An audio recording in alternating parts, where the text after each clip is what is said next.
You'd think everything that there is to be said about this book has already been said, and yet here we are.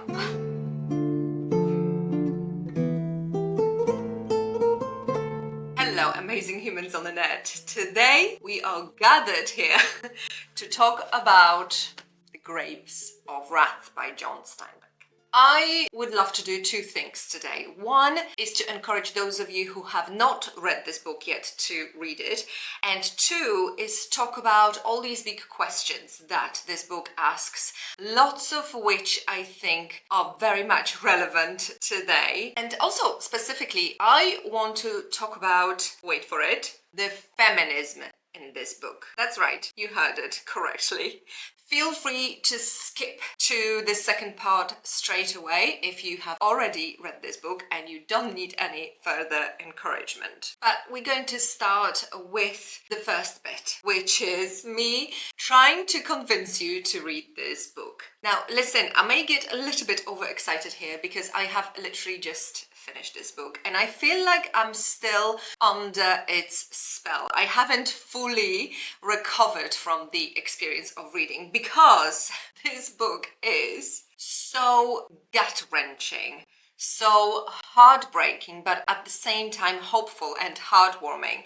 It is very raw, it is very human, intimate but cruel at the same time. It is beautiful and it is haunting. Honestly, I think this is probably the most powerful read I have experienced this year so far. If you've watched my classics TBR for 2025 video, you know that this was on my priority list. And the reason behind it was that I did want to read this year more American literature, just because I grew up in the communist country in Eastern Europe where the school curriculum was very much dictated by the Russians. And so we had lots of Russian literature, obviously lots of Polish literature as well, and some European literature. But there was very, very little of American literature. So I feel like I've got loads to catch up on. And already this year, I read a play by Tennessee Williams. I was so impressed by it. But I did not expect an American fiction to be like this. This book is just extraordinary. And for those of you listening who are based in the US, I know you will be very familiar with this book. So again, forgive me my enthusiasm, but this is all very new to me. So the plot of this novel, the basis for the plot of this novel is very, very simple. You've got a family living in Oklahoma, and because of the Great Depression and because of the Dust Bowl, which was this big storm that affected crops around that time, that family suddenly becomes very poor and they are forced to travel west to California, where they are told that there is a lot of work. And really, this is it. We just follow that family and we witness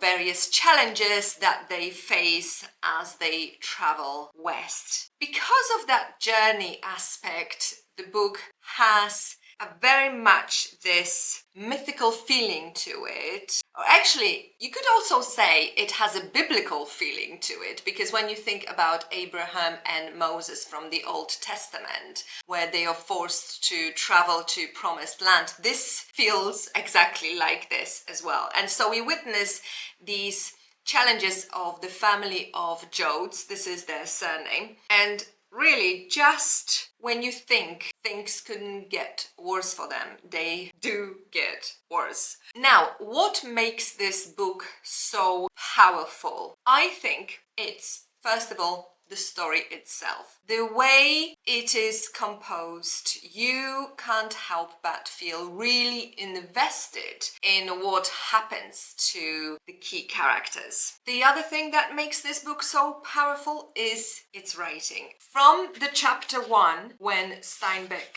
describes the storm, it's like you hypnotized and you being transferred into that world. The dawn came, but no day. In the grey sky, a red sun appeared a dim red circle that gave a little light, little dusk. And as that day advanced, the dusk slipped back towards darkness, and the wind cried and whimpered over the fallen corn. So you have these masterful descriptions of nature, but also very interestingly, what you have is this zooming in and zooming out that Steinbeck does in this novel, because in between the chapters that describe the various things that happen to the family, you've got the chapters when he zooms out and talks about the overall situation in the country through perspective of other businesses or other communities. So for example, there is one chapter that is told from the perspective of car dealership. And so what that does, it creates this very fine balance between the story of the individuals and the relation between that individual story to the wider economic or political situation that is taking place in the country at that moment. And because of that finer balance between one and the other, you suddenly have much more gravitas that you sense when reading this novel. And then finally, what makes this book so powerful, in my opinion, are the characters. And this is where I want to segue into the feminist take in this story.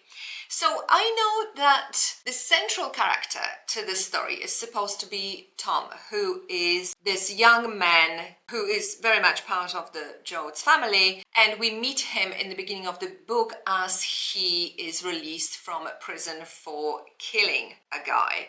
Despite being a murderer, the way he is presented to us, he is very much a likable character. He had a very good reason for killing the guy, and he is one of those male characters that, you know, seem tough but fair, loving but strong, and I mean physically strong and not afraid to use that strength. And they also have a bit of a temper, and the way that temper is constructed in Tom is very much almost like an attractive side to him. He also goes through this a bit of a transformation, because as we follow him in this book, he starts to understand certain things. Anyway, it's not him that I want to talk about. The character I want to talk about is Ma Jode.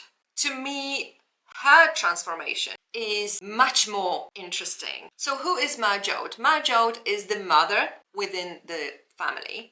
And in the beginning of the book, she has a very much secondary role, because in an indirect way, Steinbeck tells us that that was the woman's role at that time. So when the Dust Bowl is happening, he says, the men were silent and they did not move often. And the women came out of the houses to stand beside their men, to feel whether this time the men would break. The women studied the men's faces secretly, for the corn could go as long as something else remained. There is so much that is being said to us in these couple of sentences, because first of all, you have these women who know that their role is not an active role. They stand beside their men and they watch. However, there's something else also. In a way, what Steinbeck is saying to us is women are clever. They know what men need in order to continue to operate and live with dignity. And so they have this super intelligent sense of observation and intuition that men don't possess. We don't see here men watching women, right? We see women observing men in anticipation of potentially a big disaster. And so women understand that men have their limits. And you could argue maybe they're ready to take over, which is exactly actually what happens in this book, because Ma's husband, he's called Pa in this book. So Pa Jode at some point becomes completely defeated, and actually there probably could be a whole essay written about his transformation from a leader of the family to a follower when he basically gives up. He gives up because he is only able to operate as a leader under the right circumstances. But when these circumstances become tough, and when these circumstances are not able to deliver certain conditions, and when these circumstances mean that he stops understanding certain things, he is defeated. And guess who takes over the leadership of the family? It is Ma Jode. And there is a very clear-cut point when that whole revolt happens, because on page 168, when Pa decides they have to keep moving, Ma steps in front of him and says, "I ain't gonna go." "What you mean you ain't gonna go? You got to go. You got to look after the family." Pa was amazed at the revolt. Ma stepped to the touring car and reached in on the floor of the back seat. She brought out a jack handle and balanced it in her hand easily. "I ain't gonna go," she said. Interestingly, she reaches for a weapon because she understands that violence is the language that men understand. So she's telling her husband, "I am being serious, you can do what you want, but I am making a decision here because I know what is right for this family." And there are a couple of other situations where Pa is still trying to grasp at the remains of his influence, but it is clear that she has completely taken over the leadership. And the reason why I think this is a feminist novel is because of the way Steinbeck did it. This mother, yes, she is self-sacrificing, yes, she is caring, yes, she is kind, but first and foremost, she is strong when she needs to be strong. And that strength comes from nothing other than pure love. It doesn't come from power. It doesn't come from physical strength. It comes from love. I'm going to say something controversial here, but hear me out. I had a thought after reading this book that actually Ma Jode is not that different from Mrs. Bennet in Pride and Prejudice. And I know, we don't like Mrs. Bennet. She seems to us like this shallow and silly and not very likable figure. But if you think about it, both Mrs. Bennet and Ma Jode are driven by the same thing. They want what's best for their family. And what was best for a family with 4 daughters at the time when Pride and Prejudice was written is to marry them off well. And so Mrs. Bennet does exactly that. She's on the mission. Does she do it in a likable way? No. But the motivation is the same and the end goal is the same. And let's face it, if it wasn't for Mrs. Bennet, would Elizabeth meet Darcy? Remember who orchestrated the meeting? So yes, there's probably an interesting topic for an essay on drawing comparison between Mrs. Bennet and Ma Jode. But overall, I would argue that the way Ma Jode is written in this novel, Steinbeck's vision of women is very much a feminist vision, in a sense that they are presented to us as these strong, honorable, powerful characters. And not only that, you have a sentence here when Casey, the preacher, here you go, page 108, Casey, the preacher, says to Tom about Ma, "She looks tired." "Women's always tired," said Tom. "That's just the way women is." This kind of suggests that Steinbeck knows that women's work never ends, that they just work tirelessly for everybody else. And yes, Men definitely are hardworking here as well, but it's different because that's the center stage and women's work is in the backstage, so not always appreciated or valued in the same way. So I don't know, was Steinbeck years ahead of his time? And when I was trying to look this up, horrible things came up on the internet in terms of what sort of a womanizer Steinbeck was. I don't know. I think that he had a great insight into human psyche and human condition, which is why for readers like me today in the 21st century, this novel still stands on its own 2 feet and it's so powerful because we can still relate to it. Setting aside the whole feminist question, you've got other things that are being asked here. You know, the question around dignity. Dignity that comes from pure, honest work. You've got question around outsiders and prejudice. You know, something that has really stood out to me in several novels I've been reading this year and even in non-fiction. Has the world really changed that much since this book was written? I don't know. If you look at the migrant situation, if you look at the divide between the rich and the poor, also going back to the outsider point, if you look at the situation today where technology has created this big divide between us humans and has really become this thing that stands in the way of a human connection, where it's so much easier to say, that's their problem, it's not mine, because you feel more segregated from others. And this is what Steinbeck is talking about in this novel, when the Californians are, in order to make themselves hate the outsiders, the Okies, right, they need to somehow separate them from themselves, make them different, make them in their mind as someone other than them. Such a powerful novel that will really make you seriously reflect on human condition. Even the ending. The ending, you know, when I first read the ending, I was absolutely heartbroken because I was reading it as this very much a humiliating moment.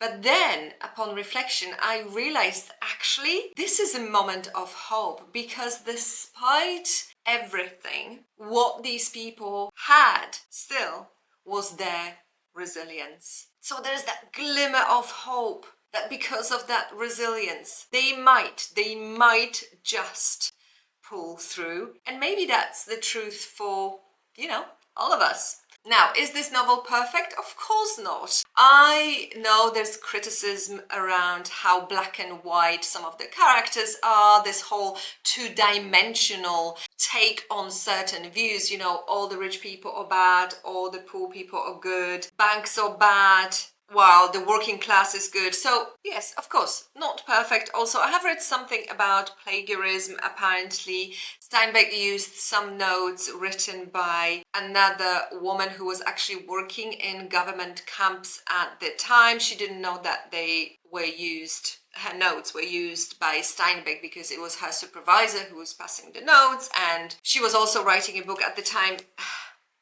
Look, in the end of the day, Steinbeck wrote this, and it is because of his incredible writing that this book has been so successful, and it is a very well established classic that is still relevant today. And I honestly don't think that anyone else could write something like this. Now, I would love to end by just quickly giving you a couple of tips how to read this book. I read this book completely blind, and I would recommend you do it the same way. You don't need to know the American history, you don't need to know too much about the Great Depression. This is something you can just read, and I promise you, you will fly through it and you will be just affected by it as if you knew all kinds of historical or political facts. The other thing I would say is read it as an adult, even though it is probably read in schools in the US, right? I'm not sure if it should be, because you will miss so much. In fact, it just made me think about all the books that I had at school that I absolutely hated. Some of them similar to these, where there is a very much focus on the connection between a human and land as well. And I wonder whether I need to revisit them now as an adult to have a full appreciation for them. Another tip is to go slow with this book. You don't want to rush it. And in fact, it's one of those books that will make you want to go slow, because you will feel like you're being hypnotized by it. And final tip, which I think is the most valuable. The way I approach this book, it is quite big book because it's 500 pages. Read a little bit as a paper copy and a little bit as an audiobook. And the reason why I'm recommending this as an audiobook is because the narration is done by Richard Armitage. I'm telling you, it is worth every penny. For those of you who are UK listeners, you know who Richard Armitage is. He's a very well-known actor here in the UK. If you are based in the US or elsewhere in the world, just look him up and listen to his voice. It is absolutely perfect for this book. I don't know who cast him. Honestly, there should be some kind of awards every year presented to the best narrators for Audible books, because he and another one narrator that I really love when reading The Belger was Maggie Gyllenhaal. He did such a stunning job on this. Honestly, you will be mesmerized. Go on Audible, play a free sample and listen to the first few sentences and tell me you don't want to continue to listen to his voice. Absolute perfection. So this is what I did. I read a little bit on paper because I have this beautiful, just the perfect copy. This is Penguin's Steinbeck Centennial Edition. But then on my dog walks, I would listen to Richard Armitage reading this out to me out loud. So yes, absolute perfection. Highly recommend this if you haven't read it yet. If you've read it, let me know what you think about my whole analysis on feminism in this novel. Thank you so much for watching, and I'll see you in my next episode.